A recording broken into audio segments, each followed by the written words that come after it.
मंडळी, स्वतःवर विश्वास ठेवा. जगात कोणतीही गोष्ट अशक्य नाही. कर्म करत राहा, फळाची अपेक्षा करू नका. आयुष्य एकदाच मिळते, ते आनंदाने जगा.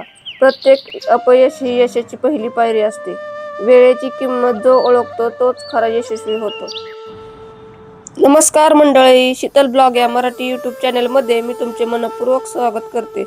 सर्वांना सर्वप्रथम श्री स्वामी समर्थ. आजचा दिवस तुमचा खूप छान, आनंदाचा आणि आरोग्याचा जावो हीच बाप्पाचरणी प्रार्थना. सगळ्यात पहिल्यांदा मी स्वच्छ पाण्याने उंबरठा स्वच्छ धुवून घेतला. त्यानंतर स्वच्छ कपड्याने उंबरठा चांगला पुसून घेतला. हे बघा, एका वाटीमध्ये हळद घेतली, त्याच्यामध्ये मी गोमूत्र टाकलं. तुमच्यापाशी गोमूत्र नसेल तर तुम्ही गुलाब पाणी किंवा याच्यामध्ये गंगाजल टाकलं तरी चालते. तर त्याच्यानंतर मी याच्यात पाणी टाकलं आणि असा हळदीचा लेप करून घेतला. तर तुम्ही बघू शकता या पद्धतीने. मी आता हाताने हळदीचं लेपन करत नाही, तर मी असं चमच्याने हळदीचं लेपन करत असते. चमच्याने हळदीचं लेपन केल्याने एकसारखं लागतं. तर तुम्ही व्हिडिओमध्ये बघू शकता या पद्धतीने. जर तुम्ही हाताने केलं तर अशी बोटं उमटते त्याच्यावरती, त्यामुळे मी असं चमच्यानेच करत असते. सगळीकडनं आपल्याला एकसारखी अशी हळद लावून घ्यायची. हे बघा, उंबरट्याला लेपन दिल्यावर किती छान दिसतोय उंबरटा.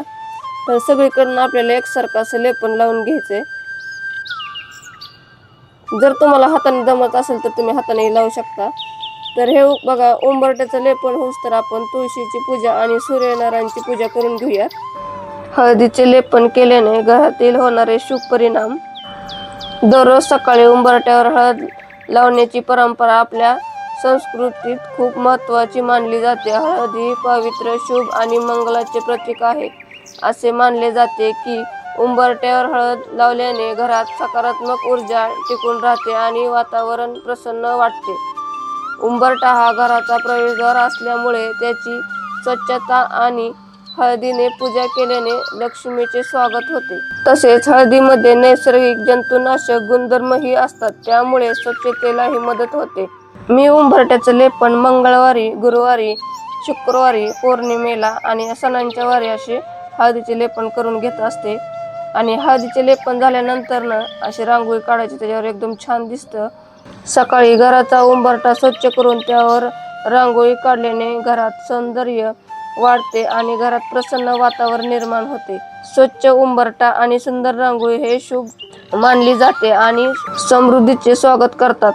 रांगोळी काढताना मन एकाग्र होते, सर्जनशीलता वाढते आणि दिवसाची सुरुवात आनंदाने होते. त्यामुळे ही परंपरा केवळ धार्मिक नसून स्वच्छता, सौंदर्य आणि सकारात्मकतेनेही जोडली आहे. म्हणूनच रोज सकाळी काही मिनिटे काढून उंबरट्यावर सुंदर रांगोळी काढा. ही छोटीशी सवय घराला सुंदर, प्रसन्न आणि मंगलमय बनवते.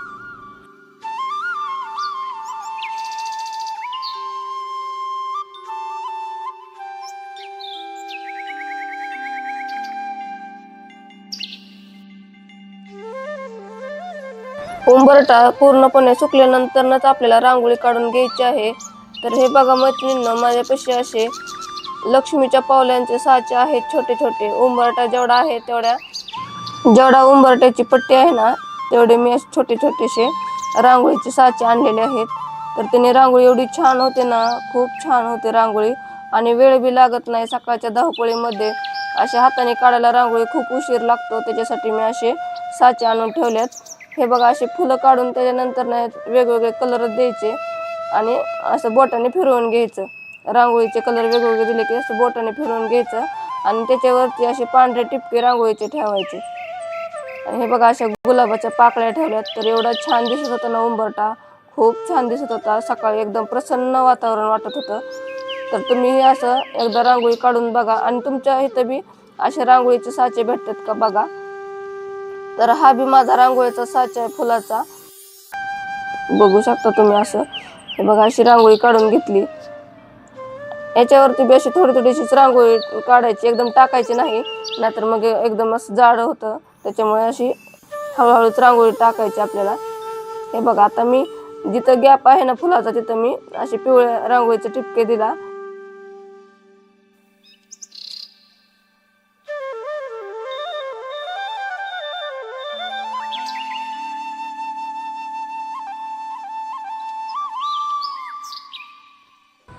उंबरठ्यावरती आणि उंबरठ्याच्या बाजूने मी दोन्ही साईडनं उंबरठ्याच्या समोर अशी फुलं काढून घेतली रांगोळीच्या साच्याने आणि त्यांना असं कलर देऊन घेतले. तर रांगोळी खूप छान दिसत होती. व्हिडिओ जर तुम्हाला आवडला असेल तर आपल्या व्हिडिओला एक लाईक करा, शेअर करा, सबस्क्राईब करा आणि मला कमेंट बॉक्समध्ये सांगा की रांगोळी कशी काढली आहे आणि उंबरठा लेपन तुम्हाला कसं वाटलं ते व्हिडिओमध्ये नक्की सांगा. व्हिडिओ बघितल्याबद्दल धन्यवाद.